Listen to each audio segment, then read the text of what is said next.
السلام علیکم ناظرین۔ یہ بک ریویو کی ویڈیو ایک ایسے کتاب کے متعلق ہے جو سیرت طیبہ کے ایک خاص رخ پر لکھی گئی ہے،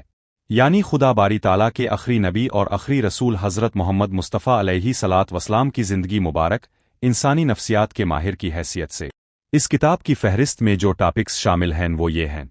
خوف یعنی فیئر کمپلیکس، گناہ کا احساس یعنی گلٹ کمپلیکس، احساس کمتری، اور ایک دلچسپ موضوع ہے ٹرانسویسٹزم کے نام سے،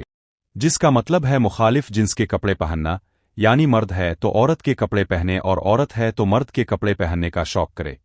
اس ٹاپک کو عالمی سطح پر ایک بیماری کے طور پر دیکھا جاتا ہے، اس لیے کتاب کی مصنفہ سیدہ سعدیہ غزنوی صاحبہ نے بھی اس کو ایک نفسیاتی مرض کے طور کتاب کا حصہ بنایا ہے۔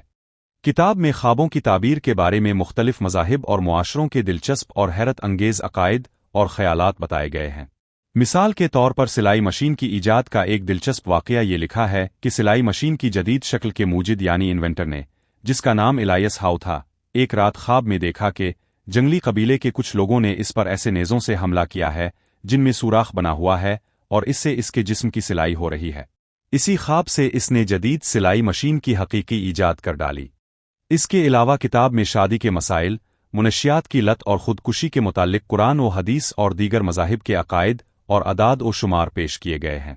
انسانی زندگی اور انسانی نفسیات سے وابستہ اہم پہلوؤں کو رسول کریم کی سیرت اور قرآنی تعلیمات کی روشنی میں پیش کر کے ساتھ ہی حقیقی واقعات، سرویز اور دیگر معلومات بھی دی گئی ہے، تاکہ لوگ جان سکے کہ جن نفسیاتی مسائل سے دنیا ایک دو صدی پہلے ہی واقف ہوئی اور جن کے علاج پر لاکھوں کروڑوں روپے خرچ کیے جا رہے ہیں،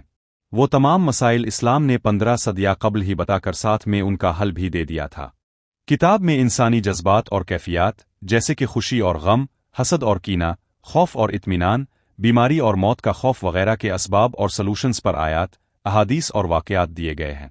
یہ کتاب اس منفرد زاویے پر لکھی گئی ہے کہ رسول کریم علیہ صلاۃ وسلام نے بحیثیت ایک اصلاح کار اور رہنما کس طرح انسانوں کے جذبات، احساسات، ذہنی الجھنوں اور نفسیاتی رویوں کو سمجھا اور ان کا علاج کیا۔ نبی اکرم کی تربیت کا طریقہ، گفتگو اور رہنمائی خالصتاً انسانی نفسیات کے عین مطابق ہوا کرتی تھی۔